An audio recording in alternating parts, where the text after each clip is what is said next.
Oke,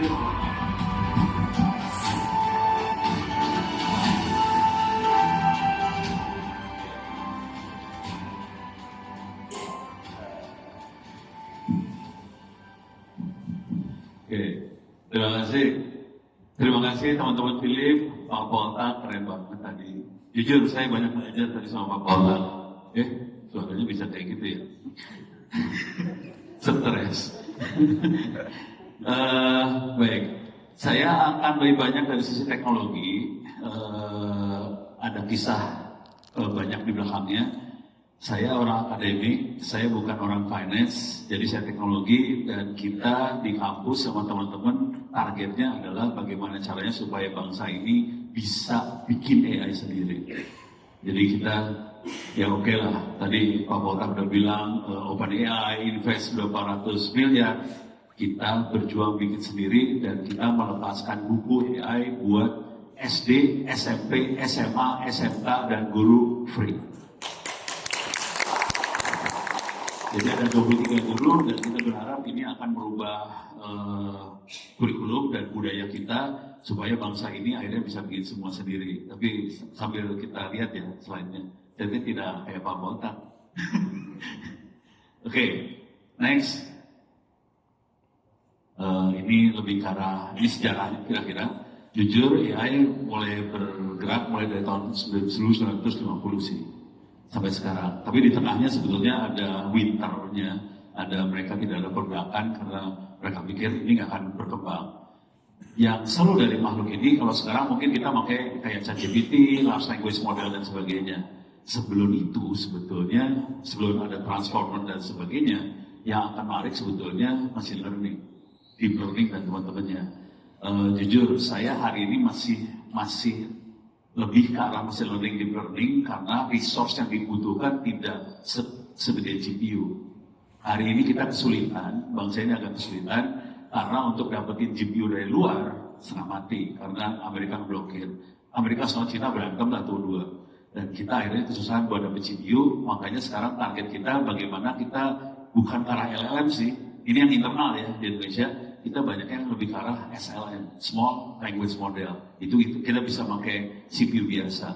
Nah, untuk bisa sampai GPU dan teman-temannya, itu ya saya harus berterima kasih betul pada OpenAI karena mereka membuat fondasi yang lumayan bagus dan teman-teman akhirnya bikin Open LL lama, OPO lama nyebutnya ya. Dan itu free dan kita pakai itu. Dan jujur ya, orderannya lagi gila-gilaan di kementerian, lembaga, kabupaten, kota maupun swasta, minta itu semua dan kita mulai implementasi sendiri. Jadi kita, ya alhamdulillah si OpenAI dan teman-temannya invest gede-gedean, tapi kita juga teknologi kebuka, kita bikin kita bisa sendiri juga.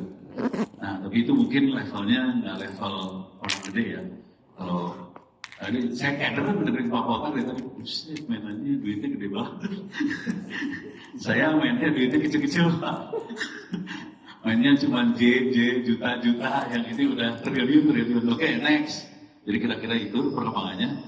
Nah, lompatan besar yang ada memang dasarnya dari LLM tadi, yang multimodal karena dia bisa audio dan sebagainya. Tapi kalau kita lihat model di dalamnya, itu persamaan linear semua. Jadi kalau kita pakai neural network dan sebagainya persamaan linear, tapi dia bisa macam-macam. Agentic AI dan autonomous itu dahsyat banget karena kita bisa nempelin si AI kemana-mana sih.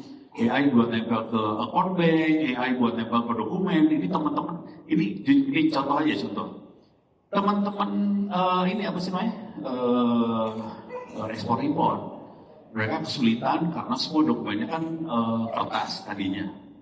Kalau di scan masukin database, prosesnya tetap lama. Akhirnya mereka harus bisa deteksi. Ini apa nama, ini alamat, ini apa-apa. Itu pakai AI semua sekarang. Dan jujur mahasiswa saya sampai ditarik teman-teman Uni Air, itu ada 30-an orang ditarik semua buat mengembangkan AI seperti itu. Dan kerjaan seperti itu banyak banget sih sekarang. Karena dokumen yang lama bentuknya masih kertas, JPEG dan sebagainya harus masuk ke database. Itu main-main. Bisa hidup mati. Oke. Kuncinya supaya Indonesia bisa berkembang open source ini. Jujur, Kemarin saya diundang sama para Mosorta ke Timor Leste karena mereka pengen banget supaya negara Timor Leste bisa naik pakai AI. Cuman agak sakit hati dong, gila loh. Gue cuma gede Timor Leste. Mereka antusias banget. Akhirnya dengan roadmap yang sama saya ubah ke Indonesia. Jadi kita bikin buat roadmap Indonesia. Salah satu produknya adalah kita lepasin buku tadi 23 buku buat SD sampai guru. Buku ini bukan buat bikin, bukan buat pakai AI, bikin AI. Karena kita nggak pengen supaya negara ini jadi konsumen aja seperti Pak Poltak bilang, kita pengen jadi produsen juga. Tapi pakai alat yang murah-murah, gitu, pakai CPU kalau bisa. Konsekuensi kita pakai CPU, kita harus fokus. Kita nggak bisa jadi general banget, segala bisa. Kita fokus misalnya untuk trading doang, misalnya tadi untuk ekspor impor, jadi kecil banget. Untuk AI di finansial, contohnya ini contoh aja, Anda lebih jago lah sebetulnya. Prediksi pasar, sentimen analisis, simulasi resiko, advisor, robot. Ini jujur, ini banyak. Kemarin teman-teman UMKM juga minta ke kita, mereka butuh banget buat kan tadi advisor, mereka juga butuh banget buat help desk. AI-nya disambungin ke ChatGPT. ChatGPT lagi salah, WhatsApp. Jadi kebanyakan mereka interaksi pakai WhatsApp, kemudian yang jawab manusia collapse, nggak kuat karena banyak banget yang ngomong. Akhirnya sekarang mulai AI. Ini bayangin pasarnya. Ada 60 juta UMKM di Republik ini. Mereka udah nggak kuat semua buat handle transaksinya. Akhirnya mereka minta tolong, no, bisa nggak bikin ini? Oke, free. Ini bayangin ini nggak usah panjang-panjang lah. Nyewa 10.000 sebulan satu UMKM, duitnya berapa? Keren lah. Oke, lanjut.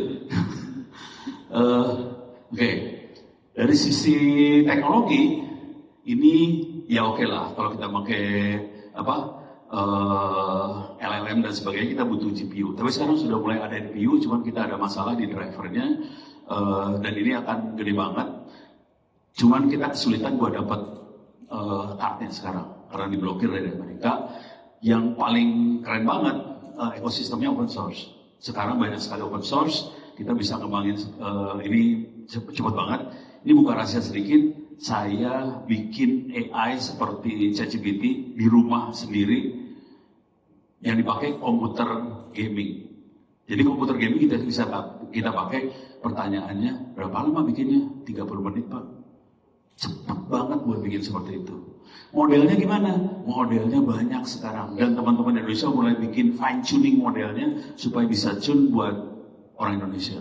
Free. Udah mulai kacau nih sebetulnya.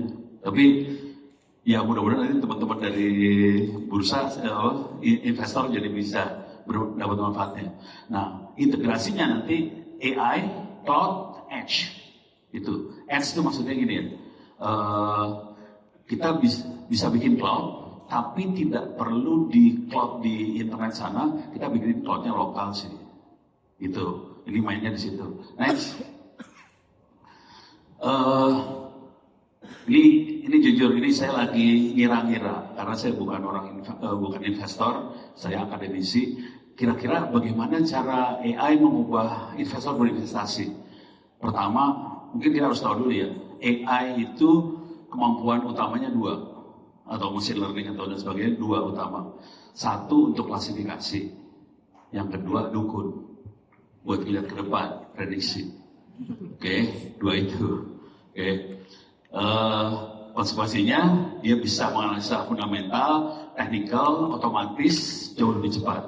Tapi yang jadi masalah di situ adalah kita harus bisa ngumpulin semua datanya sebanyak mungkin. Semakin banyak data yang kita feed ke AI, data tradingnya jadi bagus. Nah, kita bisa melakukan prediksi dengan lebih presisi, kira-kira gitu. Kuncinya di data itu. Yang jadi masalah, jangan sampai datanya kotor, jangan sampai data ini masukin garbage segala macam. Kalau masuk garbage, keluarnya juga garbage, itu yang jadi masalah besar. Ini masalah besar di Republik ini karena sebagian besar data bentuknya kertas. Jadi itu kayak BPKP, BPK, Dirjen Anggaran, komplain ke saya. No, ini gimana kita analisanya? Ya udah, pakai OCR kebangsa. Itu. Pakai OCR, kemarin jujur nih, teman-teman SKK Migas, mereka meng-OCR-kan semua arsipnya dia. supaya bisa prediksi ke depan kan. Jadi temuan KPK Pak. Kenapa coba temuan KPK? Mereka selama ini invest 1 M per bulan buat maintain gedung, buat nyimpen arsipnya. Di-OCR-kan tuh semua arsipnya. Nggak bisa Pak. Karena aturannya harus kertas, mateng dulu. Oke, lanjut.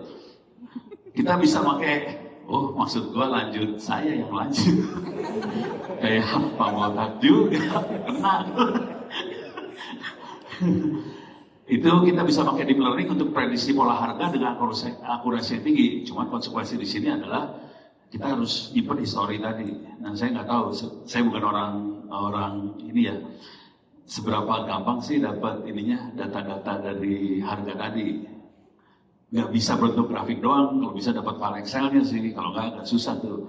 Nah itu, kalau ada enak. Ke bawahnya risk management, otomatis.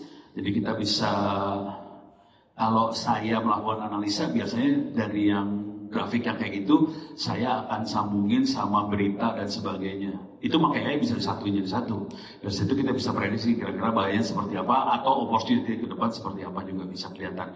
Tapi kita harus, fitur yang kita analisa bukan hanya grafiknya doang, tapi berita yang berbentuk teks, kalau ada pidato presiden apa segala macam, semua dianalisa jadi satu, baru kita bisa lihat ke depannya sih, lebih presisi jadinya. Jadi bukan cuma angka doang kita lihat, semuanya dilihat. Pakai AI itu sangat mungkin banget. Cuman kalau udah sampai teks, sampai video segala macam, udah mulai main CPU. Tapi kalau cuma teks doang, angka, kita CPU kena dapat sih, gitu ya. Next.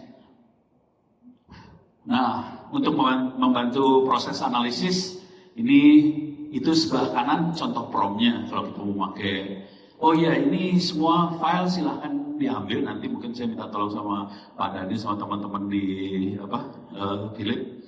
Kalau boleh di hosting, alhamdulillah, terima kasih. Silahkan, ini free. Saya alirannya copyleft, saya bukan copyright. Copyleft semua, silahkan diambil. Termasuk ada kumpulan buku saya ada di Google Drive di s.id/free OWP ebooks. Free, bisa diambil semua. Itu banyak banget buku AI, tapi teknik ya, cara bikin AI dan sebagainya, free, bisa diambil. Kalau mau dikasih linknya dari teman-teman Philip, saya terima kasih banget. Ini contoh buat bantu analisis ya. Kita baca laporan, kita bisa prompting buat ringkasan laporan keuangan ini jadi 10 poin yang mudah. Terus apa dampak berita ini terhadap perusahaan X? Ini contoh buat sini ya, yang saya kerjakan lebih kurang ajar sih. Misal, saya harus bikin paper jurnal, saya reviewer di paper jurnal. Yang saya lakukan kurang ajar banget sih. Ini dapat paper, saya masukin AI. Tolong analisa abstrak, intro, hasil segala macam di rating keluar Pak. Jadi kurang. Saya ini bukan rahasia dulu ya. Saya bikin buku buat acara ini, teman-teman Philip kan, minta slide.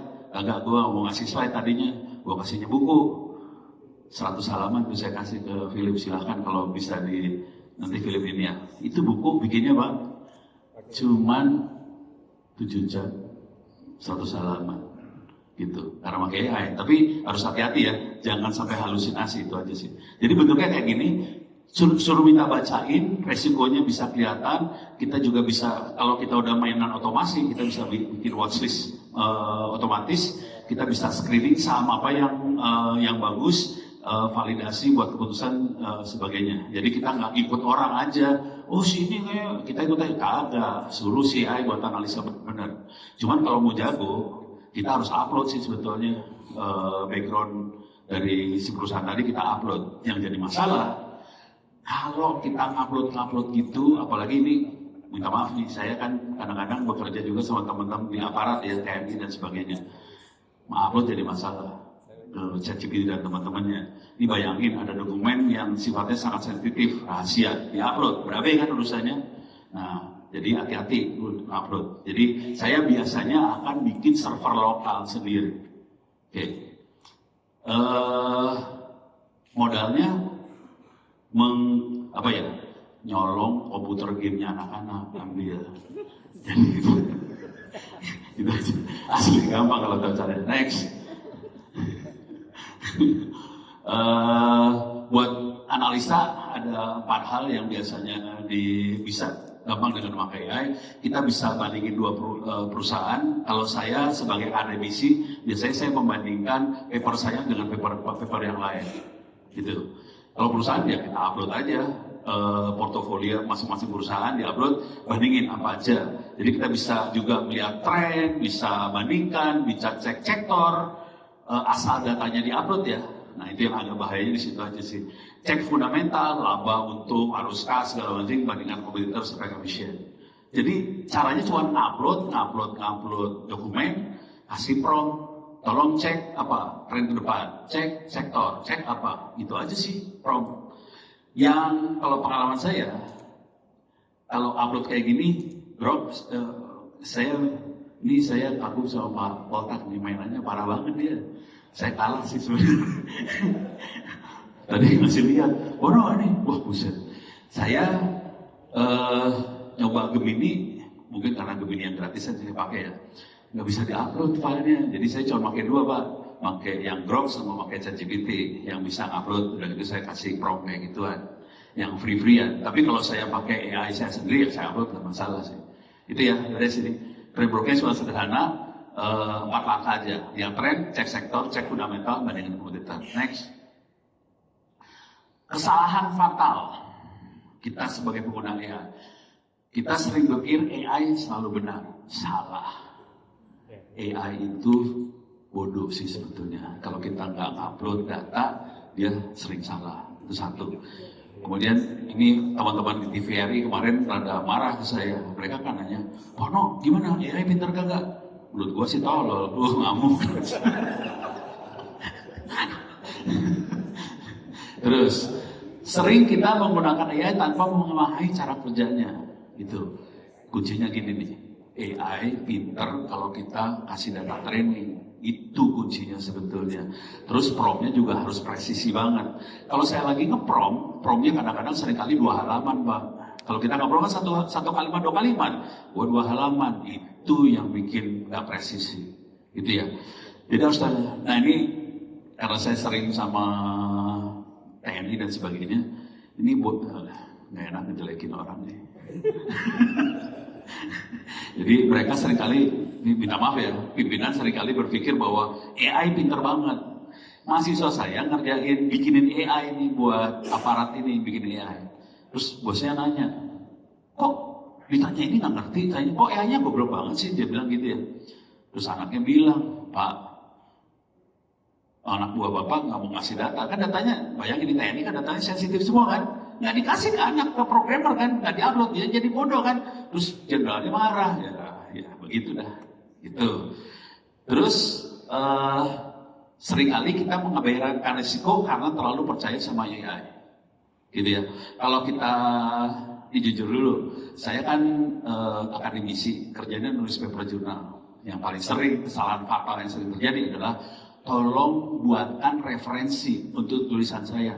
Keluar referensinya, tapi halusinasi semua. Itu kayaknya beneran padahal bohong. Itu yang agak berbahaya ya.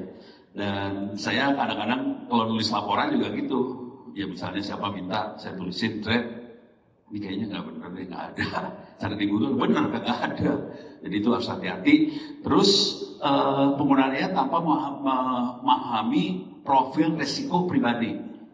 Yang agak berbahaya data pribadi kita. Bahaya banget. Jangan sampai data pribadi kita seringkali diupload ke AI.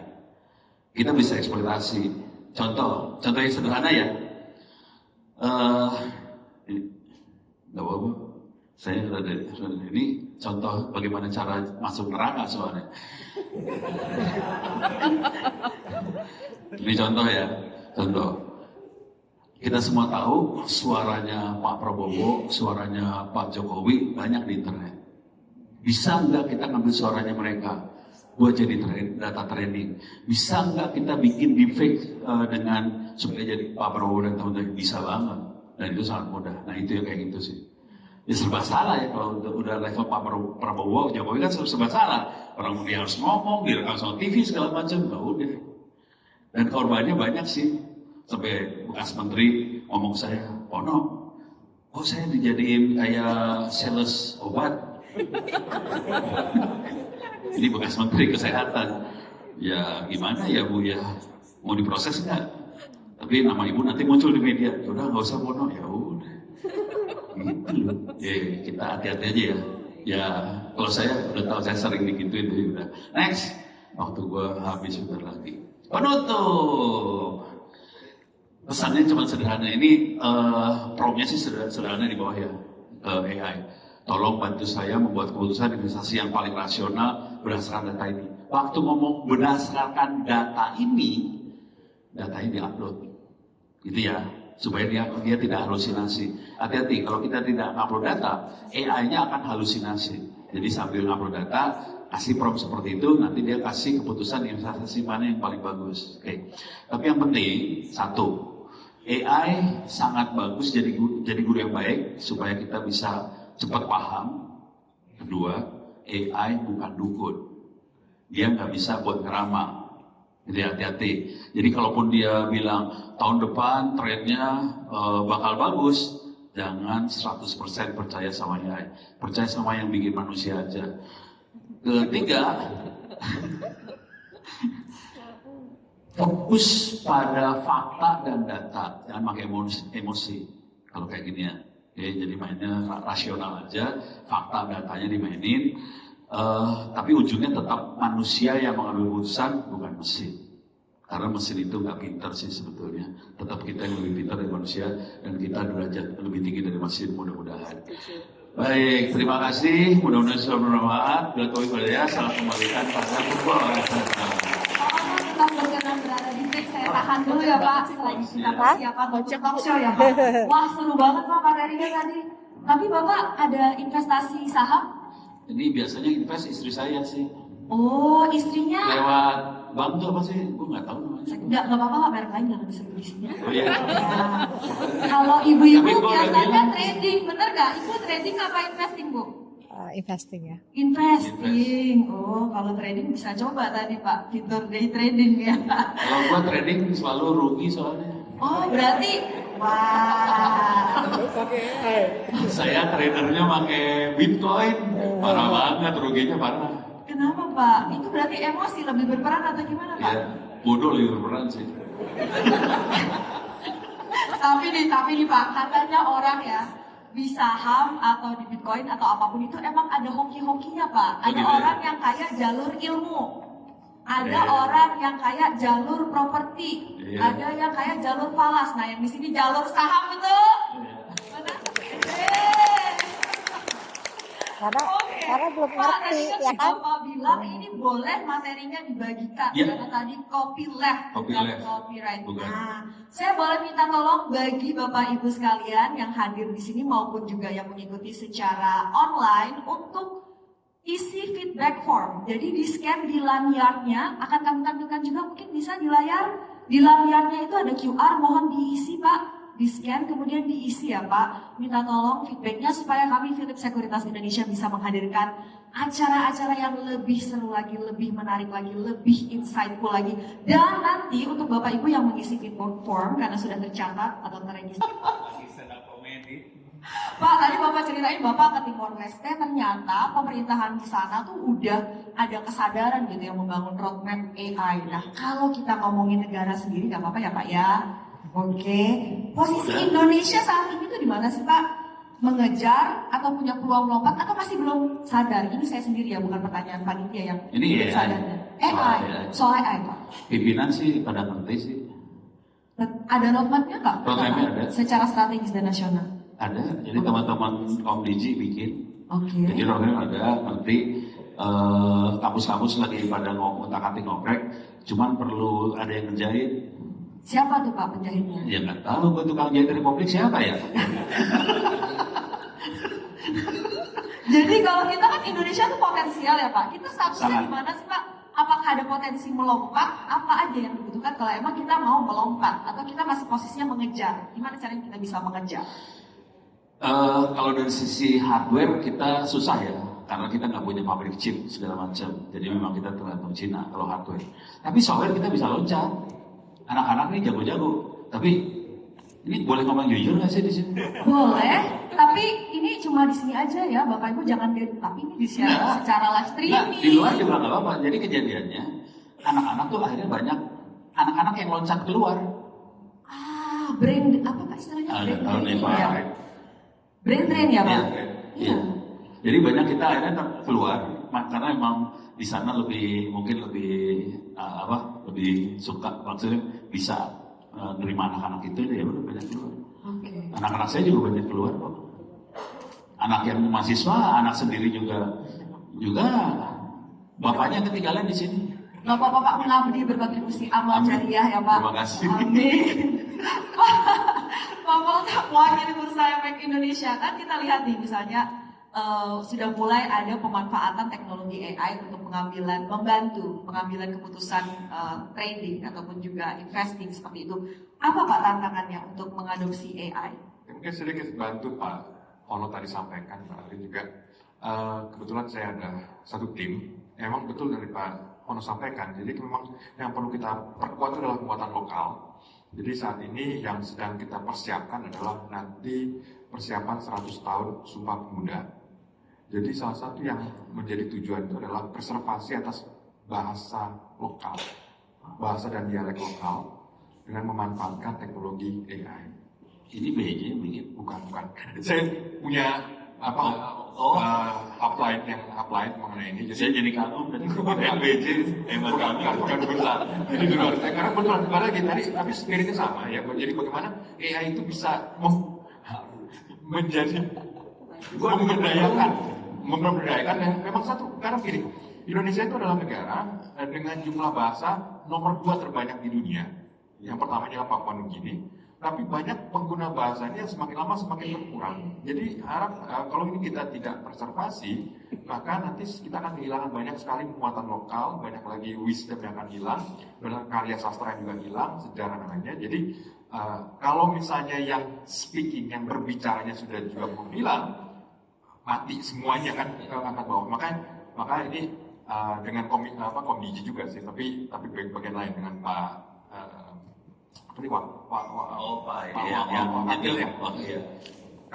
kita panggilnya Pak Ines, Nezar Patria. Jadi kan beliau juga situ. Jadi memang salah satu yang kita coba adalah tadi bagaimana ya bisa melakukan preservasi. Kebetulan momennya kan ada 100 tahun Sumpah Pemuda. Kalau dulu kita dari berbagai bahasa menjadi Indonesia, sekarang waktunya Indonesia preservasi atas berbagai bahasa yang ada. Kira-kira itu yang sebelum saya menjawab yang kira-kira begitu. Nah, kembali lagi mengenai AI. Jadi sebenarnya kita di Bursa Efek Indonesia juga sudah memanfaatkan machine learning untuk pengawasan dari juga cukup lama. Tetapi memang kedepannya kita melihat bahwa ini adalah salah satu yang perlu kita manfaatkan di sisi bursa itu adalah pertama dengan 950 emiten itu kan submission laporan itu kan muncul setiap kuartal berbagai corporate action dan lainnya. Kalau sekedar mengandalkan tenaga manusia, waduh overwhelm benar-benar. Jadi itu yang sedang kita di Bursa Efek Indonesia sedang berusaha untuk persiapkan bagaimana supaya beban administrasi yang sedemikian besarnya itu bisa dibantu dengan teknologi. Harapan kita juga sama seperti itu juga kalau misalnya di sisi investor tadi, kalau misalnya memang ini bisa membuat misalnya menganalisis laporan keuangan menjadi lebih mudah, bisa lebih objektif, sangat bantu. Kebetulan selama 2 minggu terakhir per minggu lalu, saya jadi juri di acara Annual Report Award tahun ini. Jadi yang ada finalis itu 46 perusahaan. Jadi Annual Report itu mulai dari yang tipis 400 halaman sampai 1100 halaman. Paling tipisnya 400 halaman. Jadi kalau saya sebagai juri, ya tidak dibantu dengan teknologi, saya nggak akan bisa menilai itu secara objektif. Nah, jadi kebetulan saya dapat kesempatan sebagai juri, saya menggunakan LLM, alat teknik model AI dalam hal ini untuk bisa langsung ke pinpointnya mana yang bisa digunakan. Jadi saya aplikasinya saya sudah temukan seperti itu dan saya bilang begini, saya bisa lebih spesifik mengenali suatu perusahaan, kemudian melihat pola-polanya dengan alat bantu seperti ini. Harapan saya adalah ke depannya, memang mungkin akan bisa jadi penting juga bagi pasar modal Indonesia, tetapi kalau tadi pertanyaan Mbak Ali juga, yang paling utama adalah kualitas data dan kualitas informasi. Nah ini yang mungkin perlu kita bangun bersama. Karena tadi Pak Yono bilang GIGO ya, garbage in ya garbage out juga gitu. Jadi kalau misalnya bicara soal adopsi itu gampang, ya. Nah, tetapi mempersiapkan supaya ini bisa jadi sesuatu yang bergizi, nah ini tanggung jawab yang bersama. Kira-kira begitu, Mbak. Infrastrukturnya berarti Betul, Pak ya. betul. Baik, terus Data Pak? sih. Data. Itu pengen nanya sih. Iya. Ya boleh nggak sih Pak nanya? Boleh Pak. Moderator dadakan. Itu seberapa transparan sih data-data emiten itu orang bisa Oke, akses? sebenarnya begini Pak, data emiten itu ada yang on paper, jadi kita masih punya on paper, tetapi sejak tahun 2012 ya itu udah digital. Cuma memang pendekatannya gradual Pak Ono. Jadi waktu awal-awalnya kita bikin submission harus bentuknya digital, bentuknya PDF. Kamu tahu apa yang dikerjakan? Di scan. Itu bikin PDF. Jadi kejadian adalah nggak bisa computer readable. Dan itu ukurannya gede-gede banget gitu kan. Nah itu yang benar kita coba. Karena pendekatan orang Indonesia seperti begitu. Yang penting kan ya dibikin di scan aja. Angkanya jadi besar. Tapi memang sejak tahun 2014 kita di Bursa Efek Indonesia kita mengadopsi namanya teknologi standar namanya XBRL, Extensible Business Reporting Language. Jadi itu sudah mesin readable, ada di sistemnya ADX. Lama nih Pak, tapi balik lagi. Jadi kalau misalnya mesin readable itu sebenarnya datanya sudah ada. Kita sudah secara kuantitatif sudah dari tahun 2014. Yang kedepannya kita berusaha untuk adaptasi adalah kualitatif. Karena kan balik lagi mesin readable kan kalau bicara soal nama, kemudian lulusan mana dan lain kan mereka nggak ada gambaran. Tapi kalau data-data angka, laporan mereka bisa. Nah ini yang migrasi menuju ke kualitatif. Itu teman-teman investor Berarti bisa akses nggak? kalau kita Saat main ini jadi trader gini sebenarnya nih, lebih pada benar-benar compliance, kita harus paham compliance dulu dari nama-nama tapi memang ininya ya, kita yang kedepannya, ini apa, sebenarnya perusahaan-perusahaan ya. ini sebenarnya ada di website yang Bursa Efek besar-besarnya Indonesia. aja kayak Keterbukaan informasi. dokter Iya. gitu aja. Baik Pak, saya ambil. Kalau yang second liner mah lumayan. Ini kayaknya sih kalau saya lihat tertarik Ini banget kalau yang kolaborasi sih kayaknya besar-besar ya. doang ya ini ya. Mungkin nanti abis Gua lagi itu belajar. Iya. Semuanya keluar. Kita akan ke Om Ben sebagai professional trader. Kalau dari sisi trader itu seperti apa sih AI itu Totalnya bisa berapa sih? dimanfaatkan dan apakah 900 benar-benar yang artinya besarnya bermanfaat atau ini baru sekedar masih di tahap awal aja masih hype. oleh 45. Kalau buat saya udah pakai. Ya saya memang tadi barusan Pak Polkar juga baru tahu kalau AI ada macam-macam. Ya, saya cuma tahunya GPT. Ya. Jadi yang paling basicnya GPT. Nah tapi saya ini sudah pakai mungkin sudah 4 bulan, 5 bulan. Ya. Tujuannya itu apa? Coba bayangin. Kalau ada IPO perusahaan, saya harus baca prospektus. Saya kan ada komunitas yang mereka nanya, Om Ben, saham IPO ini boleh beli nggak? Kan saya harus baca prospektus ini. Kalau saya dulu kan bacanya manual, ya kan. Nah dengan adanya GPT ini saya cuma tinggal download dari website IPO, saya masukin, kemudian saya masukin prompt. Seperti yang Pak Ono bilang, semakin kita promptnya semakin detail, dia semakin pintar. Ya, jadi saya masukin, tolong saya ini sebagai leader di komunitas saham, ya promptnya seperti itu. Saya ditanya sama member-member saya, bagaimana prospektus IPO ini sesuai dengan hal yang terlampir. Jelaskan kepada saya, prospektus ini positifnya bagaimana, resikonya apa, dan lain sebagainya. Saya buat panjang, saya enak. Kemudian, nggak sampai 1 menit, nggak keluar semua. Jadi saya langsung tinggal, oh begini-begini. Dan hebatnya dengan prompt kita yang semakin detail. Ya.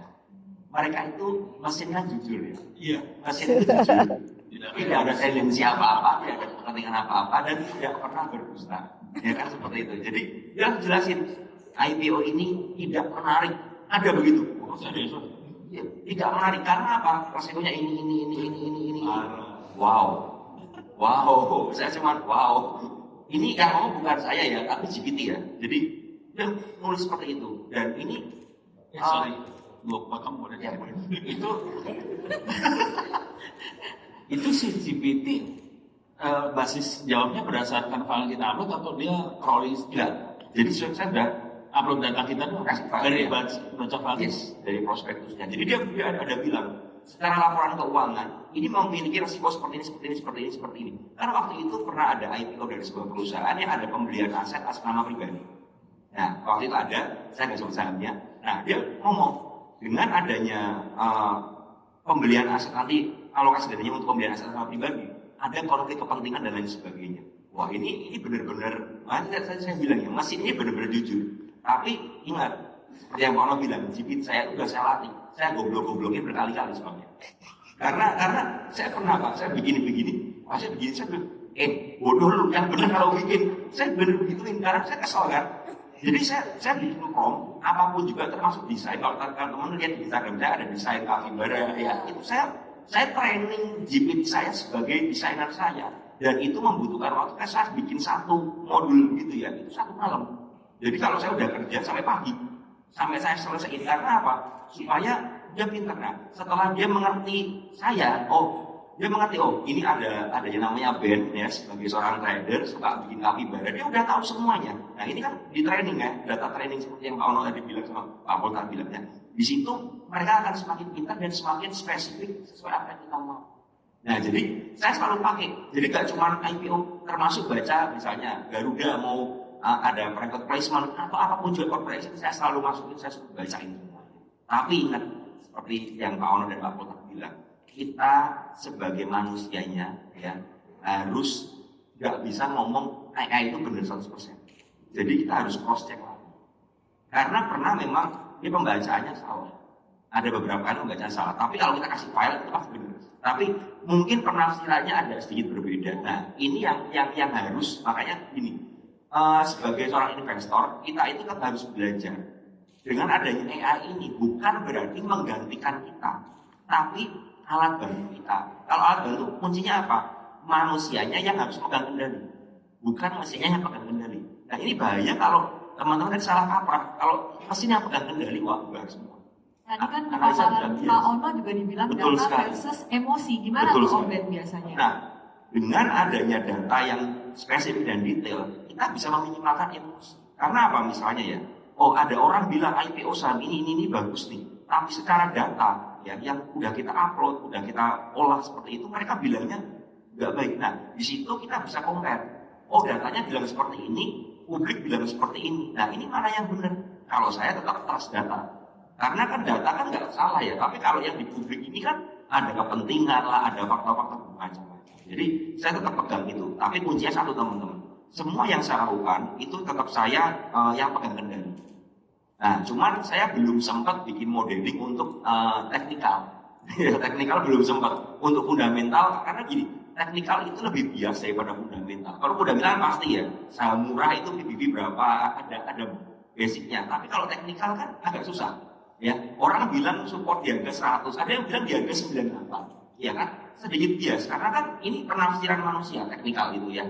Biasanya seperti itu. Jadi nggak tahu nanti kedepannya bagaimana, apakah lebih bisa presisi lagi. Tapi kalau saya teknikal saya pakai manual, tapi untuk fundamental mempermudah saya. Jadi untuk baca-baca prospektus yang macam-macam lebar-lebar dari perusahaan-perusahaan itu mempermudah saya. Ya karena teknikal ini kan gambaran behavior pelaku pasar ya. Jadi dia bisa aja pasar saat itu lagi nggak rasional ya, Om Ben. Betul. Iya. Pak Poltak, kita lihat anggota bursa ini beberapa di antaranya sudah mulai misalnya meluncurkan fitur-fitur untuk membantu penggunanya, fitur-fitur AI yang bisa dimanfaatkan oleh nasabah atau pelaku pasar seperti itu.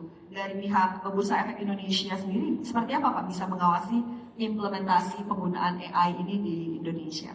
Terima kasih Mbak Alin. Ini pertanyaan lebih ke arah policy ya sebenarnya. Tapi memang kita punya awareness, semakin banyak ini kan berarti kan semakin perlu diawasi. Nah, tetapi kembali lagi karena aplikasinya bisa beragam, sangat beragam, tentu kita harus spesifik. Nah, saat ini yang menjadi prioritas Bursa Efek Indonesia lebih pada keamanan sistem. Nah, itu yang menjadi penting karena memang kita memandang bahwa AI ini bisa menjadi enabler baik secara positif maupun negatif. Nah, jadi sama seperti misalnya kita tadi Pak Ono juga sempat sampaikan juga ya, misalnya deepfakes. Deepfakes itu kan dengan AI pakai 11 Labs, orang bisa menjiplak suara siapapun, kemudian bisa ngomong apapun dengan suara yang memang mereplika persis seperti orang aslinya. Foto juga bisa di-retouch, video juga bisa di-retouch. Terakhir Nano Banana itu kita bisa pakai muka siapapun ditempel, dan lain. Jadi kalau ibu bapak ya, kalau sekarang lihat video di media sosial udah mulai aneh-anehan, itu karyanya Nano Banana. Sampai dulu macam-macam lah, ini evolusinya juga saya. Jadi ini yang mungkin menjadi lebih awareness kita, karena ternyata di ujung dari setiap teknologi itu kan ada manusia. Nah ini yang mungkin juga saya rasa dari Bursa Efek Indonesia, karena banyak saat ini ya, orang bertransaksi menggunakan apps misalnya, perlu lebih hati-hati. Ini handphone kita tuh tetap aman, perlu aman. Kenapa? Karena tadi bisa terjadi malware misalnya, atau di sisi lain bisa terjadi adalah social engineering. Nah kita di Bursa Efek Indonesia terus kita sudah punya protokol. Jadi kita juga tes misalnya, kalau ada orang yang ngaku dari OJK, dari OJK, nggak boleh langsung dipercaya. Kita harus cross check, karena kembali lagi ini yang menjadi sisi paling lemahnya dari implementasi AI di Indonesia adalah karena AI ini enabler bagi banyak modifikasi sosial. Jadi ini akan jadi pintu masuk nih. Nah, jadi itu yang menjadi penting. Jadi ini yang mungkin kedepannya akan lebih banyak bagaimana kita mendidik pengguna kita, nasabah-nasabah kita, untuk pertama jangan gampang percaya siapa ngomong apa. Kemudian hygiene. Handphone kita tuh harus hygiene gitu, karena dengan malware yang ada sekarang ini kita, kalau kita menggunakan ini untuk berbagai kepentingan, ya handphone kita, dan kemudian kita tidak hati-hati, maka akan bisa terjadi ada yang nyebrang dari satu yang ke lainnya. Yang pertama tentu kita belajar ini dari perbankan. Nah, perbankan itu udah banyak sekali kasus di mana malware itu dia bisa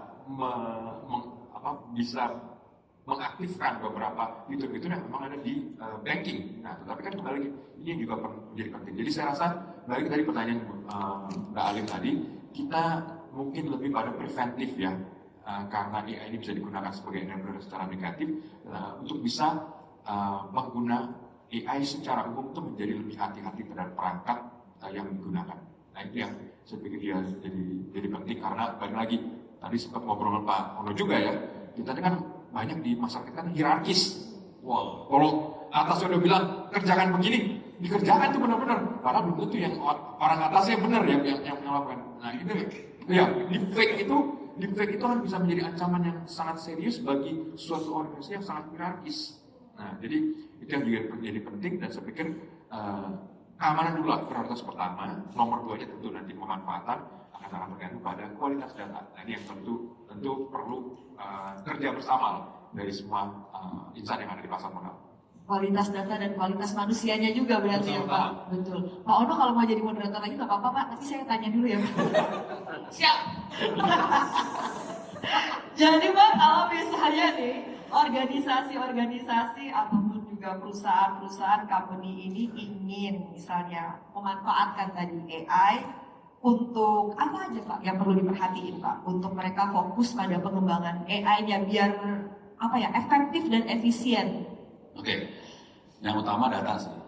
Nah, datanya kalau bisa jangan file di scan ya, dengan bentuk gambar. Jadi betul-betul PDF. Soalnya kalau nggak kita nggak bisa ngekstrak datanya, lebih susah ngekstrak data scanner. Itu satu. Tapi kalau kita lihat secara umum, kalau kita orang IT biasanya kita ngomongnya people process technology. Oke, di luar data ya, people process technology. Yang jadi masalah paling besar, bos di company biasanya dia menguasai anggaran. Konsekuensinya teknologi nggak ada masalah sih sebetulnya, dia bisa beli teknologi. Apalagi tadi ngomong open source segala macam, saya solve masalah itu. Yang kedua adalah proses. Proses itu adalah SOP, aturan dan sebagainya. Ini kalau udah masuk, ini akan berubah pola kita kerja sih sebetulnya. Jadi si perusahaan harus melakukan transformasi dari yang manual menjadi yang semuanya serba elektronik. Nah itu transformasi digital tuh. Itu seru urusannya karena kita harus melakukan perubahan bisnis proses sih sebetulnya, ngebahas sistem segala macam. Ya mudah-mudahan bisa ya. Oke, jadi tadi teknologi proses. Yang ketiga paling fatal dan ini yang paling parah banget, people. Ini gue boleh jujur ya? Ini jujur. Kita di kampus kita ngelepasin kuliah free. Alamatnya opencourse.itts.ac.id, free. Ada kuliah AI-nya ada, cybersecurity ada, segala macam, free. Yang ikut 39.000 lebih orang. Bisa nebak?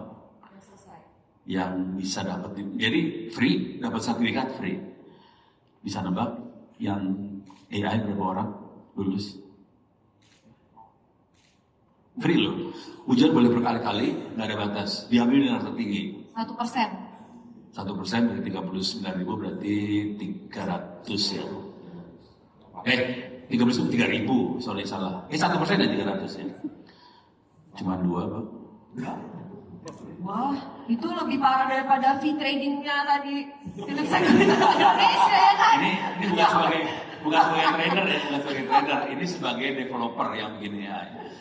Untuk cyber security yang lulus cuma sekitar 66 orang. Makanya pada jebol hari ini. Itu masalahnya manusia sih.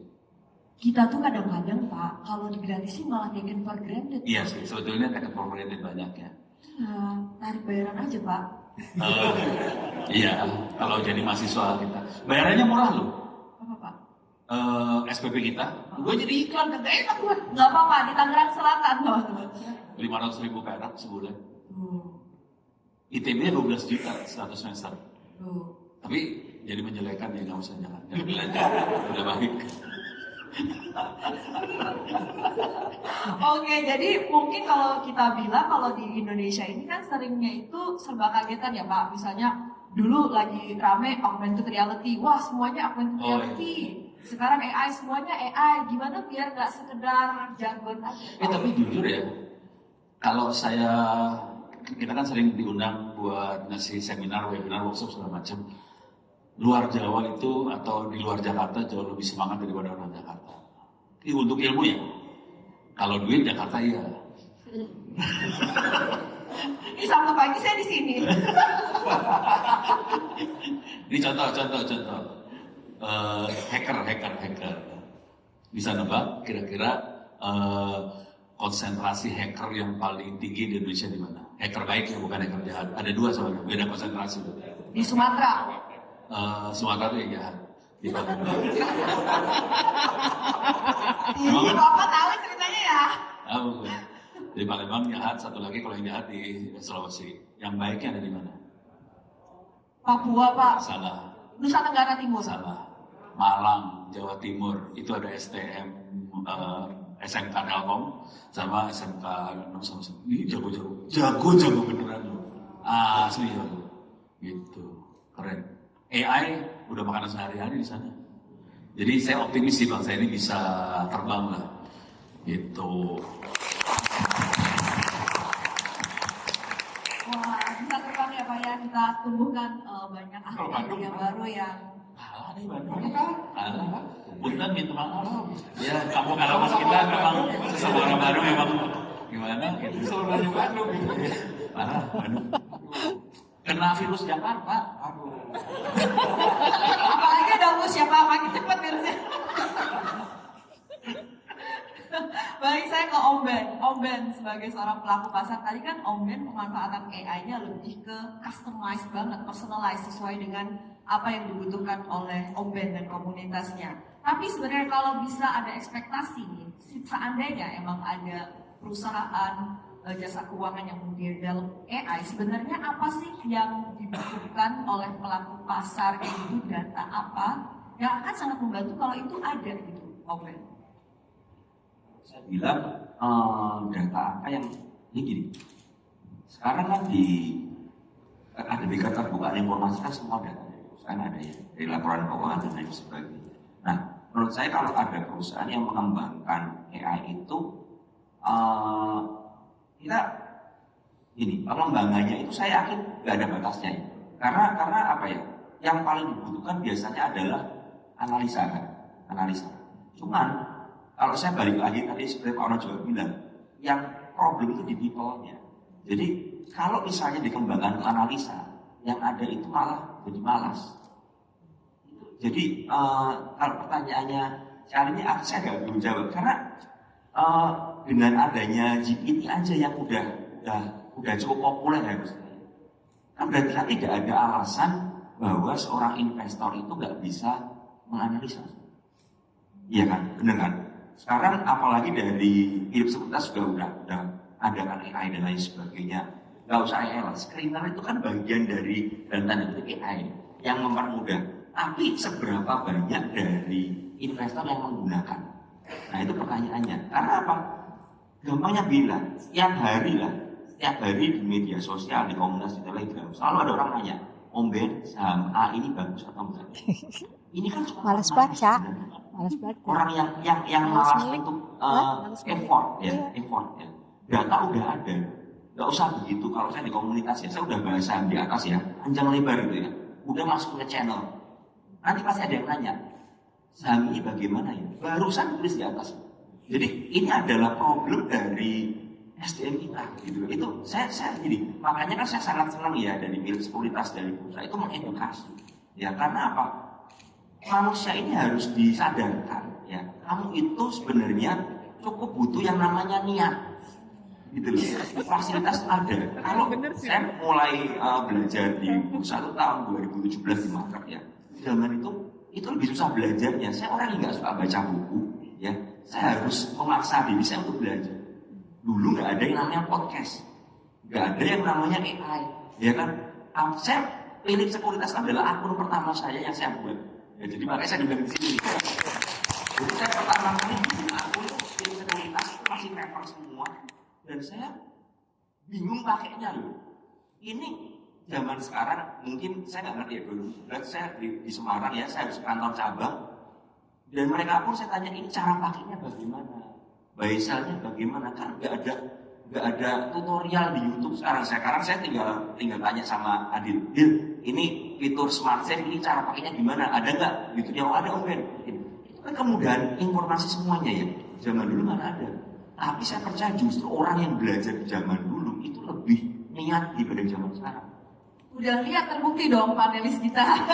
Ya, ini saya kagum loh dengan Pak Ono ya. Pak Ono ini kan mungkin umurnya jauh di atas saya, tapi dia punya apa ya, punya passion, kemampuan dan saya cukup kaget ya. Saya nggak expect hari ini narasumber kita ini benar-benar expert. Saya nggak merendahkan yang mohon maaf. Tapi buat saya ya, saya sebagai orang yang kelahiran di tahun 80-an, saya selalu menganggap orang yang lahir di 50, 60-an itu kolot. Jujurnya seperti itu. Memang. Sejujurnya seperti itu teman-teman. Tapi teman gue emang kolot semua sih. Nah, benar kan? Ini adalah problem. Kita ini apa ya, berpacu dengan percepatan teknologi AI dan lain sebagainya. Sekarang saya tuh juga kaget. Awalnya saya juga agak skeptis dengan AI, ChatGPT. Tapi waktu booming kan, saya lupa boomingnya kapan. Begitu booming itu cepat sekali. Dan saya berpikir kalau saya nggak nyoba, ya kalau saya nggak nyoba pakai, saya akan ketinggalan. Dan ternyata setelah saya pakai, saya ketagihan. Oh enak juga ya ternyata ya. Nah cuma ini loh, mindset dari SDM kita ini untuk mau keluar dari zona nyaman ini susah. Termasuk saya banyak kali saya sampai menegur member-member saya di komunitas saya, kamu jangan malas gitu loh. Cukup saya sampai kemarin ada kelas saya ajari. Ini ada sahamnya lagi naik waktu itu kan. Saya ajari. Kan rumor di market kan banyak ya sekarang ya. Oh, ada saham ini mau diakuisisi ABC, dan lain sebagainya. Kalau untuk menguji apakah rumor ini valid atau enggak, bisa menggunakan ChatGPT enggak? Saya bisa. Jadi gini, saya masukkan semua data yang ada. Jadi saya waktu itu di bulan 7 ya. Sekarang kan kita ngerti ya, saham Wi-Fi, Inet dan lain sebagainya. Ini ada ekosistemnya kan jadi keren banget kan sekarang kan. Jadi udah Wi-Fi menang frekuensi dan lain sebagainya. Waktu itu saya mencari trackback apakah Inet ini sama Wi-Fi ini ada hubungannya atau enggak. Saya bikin riset waktu itu. Saya dengar informasi rumor yang ada di market ya. Rumor itu saya tampung, saya masukin prompt. Masuk akal nggak? Begini. Tolong jabarkan saya, tolong browsingkan semuanya, datanya apa aja, tolong carikan saya. Saya coba cari. Dan saya bikin waktu itu saya riset sekitar 2 jam, ketemu semua benang merah dan lain sebagainya. Nah, GPT ini membantu saya. Oke, waktu itu saya membeli saham ini di harga 100-an, ya kan? Dan waktu itu nggak banyak orang yang ngerti gitu loh. Tapi dengan GPT ini, saya menangkap rumor di market, nggak langsung saya percaya. saya masukin dan saya pakai common sense saya. Ingat ya, manusia memegang peranan ya. Common sense saya tulis. Jadi semua apa yang dalam otak saya, logika saya tulis semuanya di situ di promptnya. Nah, logika itu diolah oleh mesin dan digabungkan dengan apa yang dia dapat dari data-data yang ada, termasuk keterbukaan informasi, termasuk dari Google, termasuk dari berita-berita yang ada. Dia satuin, dia rangkum semuanya. Nah, ini bisa jadi pegangan saya. Oh, karena make sense, maka saya memiliki yang namanya conviction untuk berinvestasi di Inet waktu itu. Ya, sekali lagi ini disclaimer on ya. Ini saya beli di harga 100 ya. Sekarang udah 795 dan udah suspend ya. Jadi jangan dibeli lagi. Ya, jadi sekali lagi tapi dari situ teman-teman bisa pakai gitu loh. Jadi mungkin kalau dari Philips Sekuritas mau bikin AI lagi mungkin bisa ditambahkan ini ya untuk merangkum dari berita-berita ya. Jadi untuk membantu, jadi asisten aja. Ingat ya teman-teman, AI adalah asisten. Ya, AI adalah asisten bukan majikan kita. Ya, ini yang harus saya tekankan berkali-kali karena kecenderungan SDM kita itu males. Kalau udah ada AI, ketergantungan. Saya takutnya adalah kita jadi lumpuh secara pemikiran dan logika. Karena terlalu mengandalkan yang namanya mesin. Pas kita lumpuh saat itulah OpenAI mengembalikan burning rate-nya ya Pak, yang bakar uang tadi kata Pak Poltak. Ya, sebenarnya begini, tadi menarik sih karena Om Ben tadi sampaikan role, jadi promptingnya bagus karena kebanyakan orang kalau bisa pakai AI itu langsung flat. Rekomendasi yang pertama saya juga selalu sebutkan role saya apa, role-nya dia apa, gitu. Nah, jadi dari role AI itu sangat bagus dengan role kalau dikasih role playing. Kalau nggak dikasih role playing dia bingung, dia kemana-mana gitu. Nah, jadi tapi menarik. Cuma memang satu yang tadi mungkin saya sedikit tambahkan bahwa dengan AI ini sebenarnya kita bisa punya guru yang sabarnya luar biasa. Jadi mungkin dengan AI kita bisa minta misalnya tolong ajarinkan saya seperti ngajarin anak TK mengenai laporan keuangan, mengenai corporate action, kalau stock split itu efeknya kira-kira seperti apa dan lain-lain. Jadi AI bisa sebagai guru yang sangat-sangat sabar, ya. Dan ini yang mungkin peluang untuk bisa kita manfaatkan sebagai memberdayakan kita sebagai user ketimbang sebagai pengguna alat yang kita ingin hasil akhirnya ini deh. Kan betul tadi tadi Om Ben sampaikan tadi. Jadi ya yang penting beli apa sih? Nah itu udah pertanyaan berbahaya. Gitu. Pentingnya beli apa sih? Nah itu pertanyaan berbahaya. Nah itu yang saya pikir AI bisa menjadi pembeda. Saya tambahkan satu lagi ya. Jadi gini, saya barusan ingat ketika Pak Poltak bilang soal bahasa. Jadi gini, saya itu tiba-tiba mendadak harus membuat sebuah materi yang saya membutuhkan AI untuk ini. Saya masukin prompting seperti ini. Saya disuruh ngajarin soal misalnya ya, right issue pada acara seperti ini. Saya tulis, peserta saya adalah pemula yang baru mengerti saham. Tolong jabarkan dengan bahasa yang paling sederhana. Nah, ini membantu teman-teman pemula-pemula belajar. Dan itu dijabarkan dan mereka langsung bikinin poin per poin. Wah, itu enak banget. Jadi, saya baru kaget, ternyata bahasanya bisa sesimpel ini ya. Nah, ini adalah kesempatan buat teman-teman memakai AI untuk apa? Belajar, memperdalam diri kalian, berinvestasi. Apapun juga, mau tanya RIA itu apapun juga, kalian bisa pakai yang namanya AI sebagai alat bantu. Tinggal tambahkan prompting. Saya mungkin gini tolongnya, saya baru kenal saham 1 hari, tolong jelaskan ke saya. Nah itu dia akan jelaskan dengan bahasa TK, bener-bener. Jadi itu bisa membantu teman-teman untuk mengerti dan memperdalam ilmu. Coba nanti saya coba. Baik, sebelum kita ke sesi Q&A, kita ingin kasih lihat dulu ini salah satu fitur terbaru yang dihadirkan oleh Philips Sekuritas Indonesia berbasis kecerdasan artificial bernama AI Stock Prediction. Penasaran ya seperti apa kita bisa memanfaatkannya untuk mendapatkan insight tambahan? Kita akan simak bersama-sama dalam video berikut ini.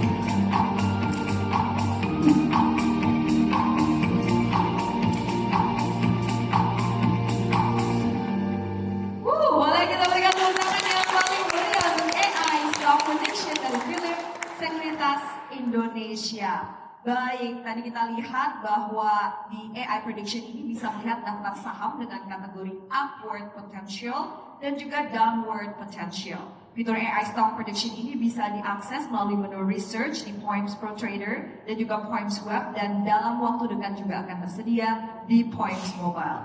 Kalau ada Bapak Ibu sekalian yang penasaran ingin mengetahui lebih jauh lagi mengenai seluruh fitur yang ada di Poems, kami persilakan tentunya bisa bertanya langsung dengan teman-teman dari Philips Sekuritas Indonesia. Kami sangat terbuka tentunya ingin menjelaskan kepada Bapak Ibu sekalian.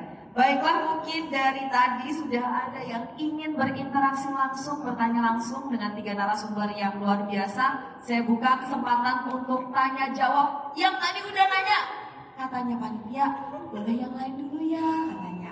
Terima kasih ya. Boleh ibu yang pakai hijab 1, 5 penanya.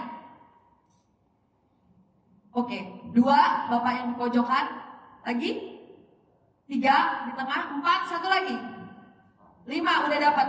Kita mulai dari ibu yang pakai hijab dulu di kursi row 2, nomor 2 dari depan. Boleh dibantu?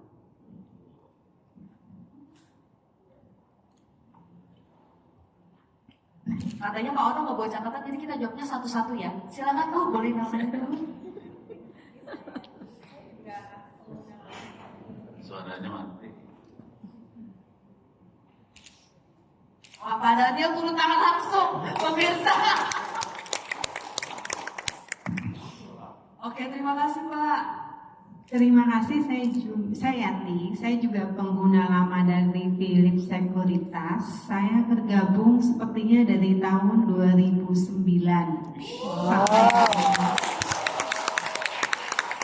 Dari market yang gonjang-ganjing, yang udah keluar masuk, yang udah bete, tapi maksudnya dengan suka duka dari yang ikut grup akhirnya pokoknya drama lah. Balik lagi tadi yang diluncurkan fitur day trade, yang dibahas kan hanya fee. Bagaimana kalau untuk bunga ya atau whatever lah, interest gitu, karena ibu rumah tangga hitung banget secara detail. Itu nomor 1. Nomor 2, tadi Pak Polta membicarakan ada award untuk laporan terbaik, ada 46 perusahaan. Nah itu saya bisa akses di mana, karena memang suka nggak suka saya termasuk aliran fundamental.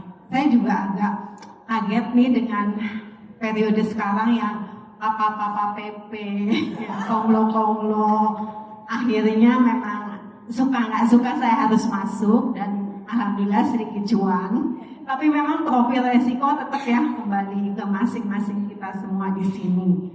Itu nomor 2. Nomor 3 banyak ya. Nomor 3 mungkin saya tuh juga banyak promosi dari sekuritas yang lain. Kalau seandainya naruh uang tuh, let's say yang nggak dipakai tuh bunganya kalian berapa %, terus dari sekuritas yang lain tuh nawarin bunga parkir atau uang parkir lah, itu sedikit lebih besar. Nah itu hal-hal itu tuh nggak suka update-nya gimana ya? Terima kasih pertanyaannya. Terima kasih kepada Philips Sekuritas dan bapak-bapak yang mau menjelaskan. Terima kasih Bu Alin. Boleh kita berikan tepuk tangan untuk Ibu Yati ya. Ini berarti menjadi nasabah lebih duluan daripada Om Ben ya. Baik, untuk fitur day trade saya undang mungkin dari Philips Sekuritas Indonesia untuk menjelaskan. Apakah Bapak Hairul? Iya, baik Pak Hairul yang tadi semangat betul ya, kita nantikan. Selagi Pak Hairul menghampiri ke sini, saya ke Pak Poltak tadi. Oke. Pak, gimana Pak bisa mengakses laporan-laporan terbaik itu Pak? Jadi begini, yang finalis yang tahun ini baru akan diumumkan nanti tanggal 10. Jadi memang ini level juara nasionalnya, dan memang nama-nama yang cukup terkenal. Yang kita juga melihat ini ada keterbukaan informasi yang juga baik. Cuma memang ini annual report award ini di bawah KNKB, jadi lembaga yang berusaha untuk meningkatkan transparansi dari para perusahaan publik. Jadi bukan cuma perusahaan publik, tapi juga perusahaan yang non publik juga termasuk di dalamnya. Nah, jadi kita ingin bahwa skor GCG Good Corporate Governance Indonesia bisa naik, dan itu yang kita bisa coba. Jadi kalau tadi Bu Yanti tadi tanya belum keluar pun nanti tanggal 10, tapi nanti mungkin akan kelihatan di media. Tapi kembali lagi ini yang bagian dari ikhtiar kita lah ya, supaya bisa perusahaan yang memang transparan, yang kemudian terbuka, tercermin dalam laporan keuangannya itu bisa lebih kelihatan profilnya, dan ini akan juga dapat manfaat. Kalau nggak salah tuh yang menang tuh nanti dapat potongan pajak gitu dari dari Kementerian Keuangan. Jadi yang lain supaya bisa ikutan dan lebih semangat untuk bisa lebih transparan. Jadi saya belum bisa jawab Bu, karena saya udah tahu yang menangnya siapa, tapi belum bisa jawab. Nanti tanggal 10 akan diumumkan. Di sini juga di main hall ini. Baik, nanti ya tanggal 10. Jadi 2 aja pertanyaannya, karena tadi Ibu Yanti udah 3. Salah Ibu Yanti ya. Baik, dari Om Ben mungkin bisa menambahkan. Om Ben tadi saya juga sebut bahwa IHSG itu kan kemana, LQ45 kemana begitu kan. Jadi mungkin ada beberapa anomali ya, kalau misalnya tim fundamental mungkin bingung melihat emiten-emiten yang sangat diapresiasi market tapi udah overvaluasi sebenarnya. Sebagai pelaku pasar gimana dong, masa menonton saja ataukah kita bisa ada strategi lain? Saya minta pendapat dari Om Ben ya, silakan Om, seperti apa? Oke, ini saya juga mengapresiasi Bu Yanti. Sebagai seorang fundamental itu susah untuk melihat bahwa saham Pomlo ini adalah chance ya, karena saya menemukan banyak orang yang terlalu skeptis dan akhirnya malah terpecah jadi 2 kubu ya.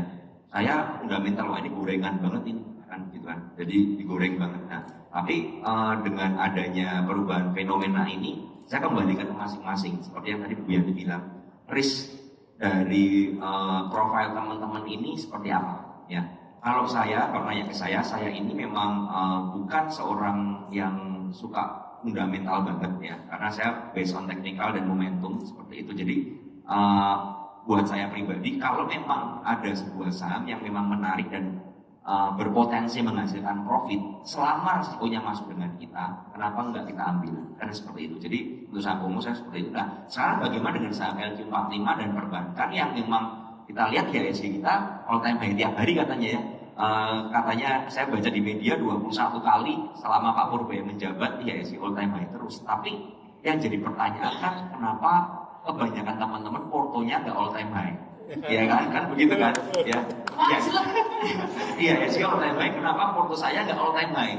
Karena memang yang perlu kita ketahui adalah IHSG kita ini ya ditopang oleh saham-saham dengan market yang besar. Nah, problemnya kalau teman-teman lihat list 10 market terbesar, yang pertama brand, ya kan, jelas, ya kan. Yang kedua BBCA, yang ketiga DSSA, yang keempat DCII. Ya udah top 4 aja, tersisa BBCA. Kemana perbankan yang lain? Kalau nggak salah BBRI udah mungkin nomor 8 atau 7 kalau nggak salah ya. Jadi udah terlempar, udah kemasukan aman, TPIA, ya kan. Nah, yang paling problem adalah DCII dan DSSA.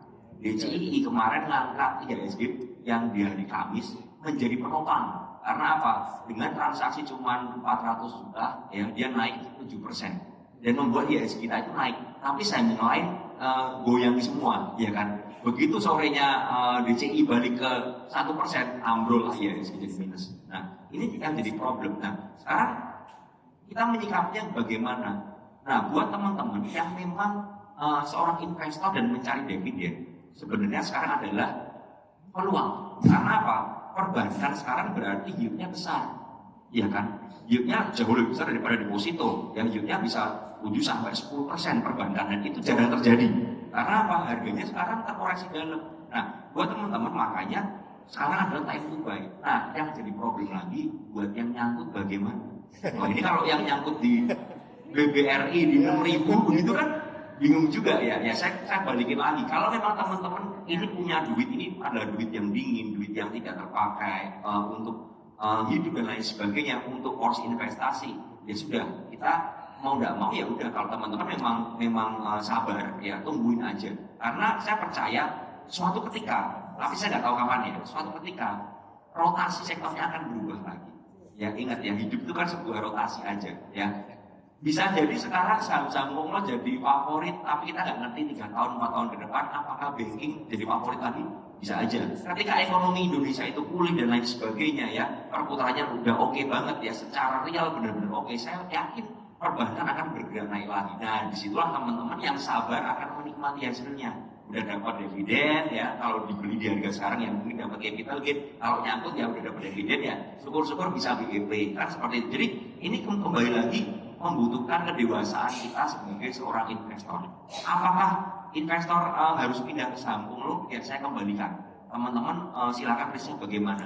Dan saya ingatin lagi ya, saham Punglo juga udah rata-rata all time high. Jadi artinya apa? Orang bilang all time high, sky is the limit.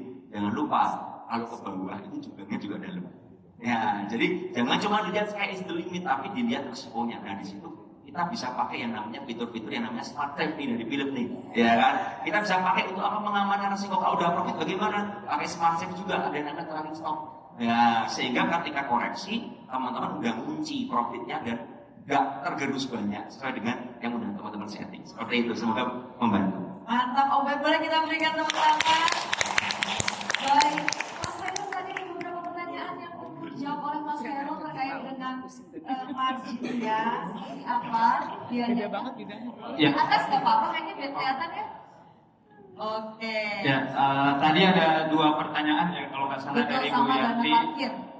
terkait bunga ya.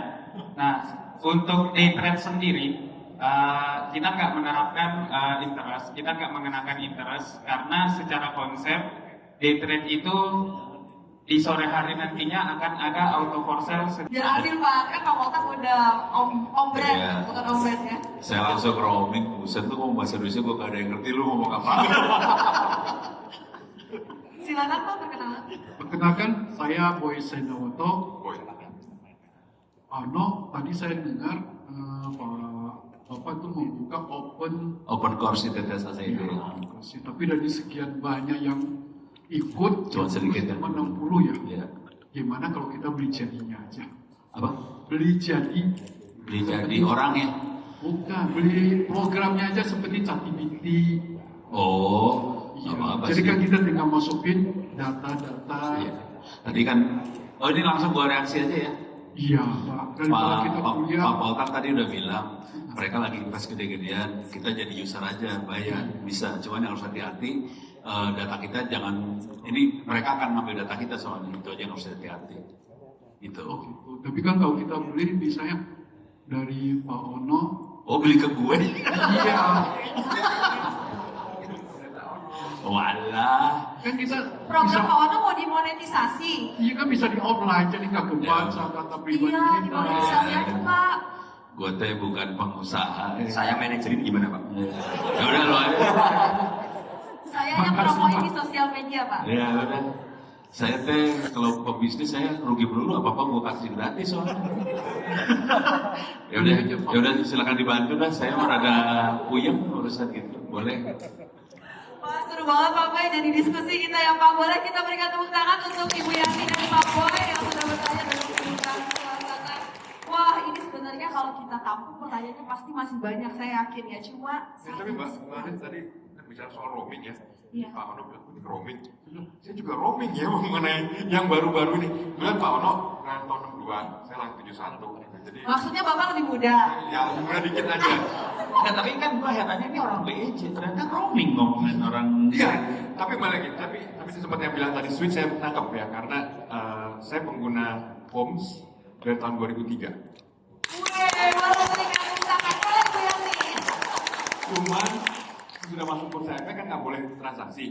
Jadi isinya cuma money market doang. Jadi mohon maaf, ya emang harus comply. Tapi saya bisa apresiasi ya karena tentu ya fitur-fitur tentu yang tadi sebutkan itu juga itu penting ya bagi para nasabah supaya ada alat bantu lah ya, alat bantu untuk mengamankan kalau terjadi adverse terhadap suasana. Jadi sampai sebagian itu masih roaming juga Pak. Jadi kalau bagian seterusnya tapi ada yang kenalin tadi mengenai itu tadi yang mengenai money market gitu. Terima kasih Pak. Wah, di endorse langsung sama Pak Polkar. Boleh kita berikan tepuk tangan sekali lagi untuk para panelis dan kita semua yang ada di acara Market Outlook ini. Jadi sebagai tanda terima Maaf, Bapak yang punya acara, Kak Aidil boleh dibantu mic-nya untuk Pak Daniel. Pak Daniel mau ngomong, boleh dibantu mic-nya? Ini, wah Pak Ono yang bawa. Nah, udah ada Kak Zaki, makasih Kak Zaki. Baik.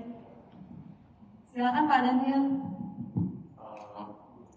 Saya juga jujur, baru hari ini saya ketemu Pak. Ya, tapi saya juga sudah menanya Pak. Nah, jadi selama bicara dengan Pak Ono seperti ini,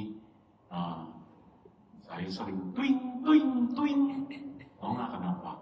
Sebab yang satu kata yang dia banyak melontarkan adalah gratis. Jadi benar-benar ini jiwa Pak Ono ini patut kita apresiasi. Benar-benar beliau benar-benar ini bukan do it for the money ya, tapi do it for the country, do it for the people ya. Jadi mari kita tepuk tangan sekali.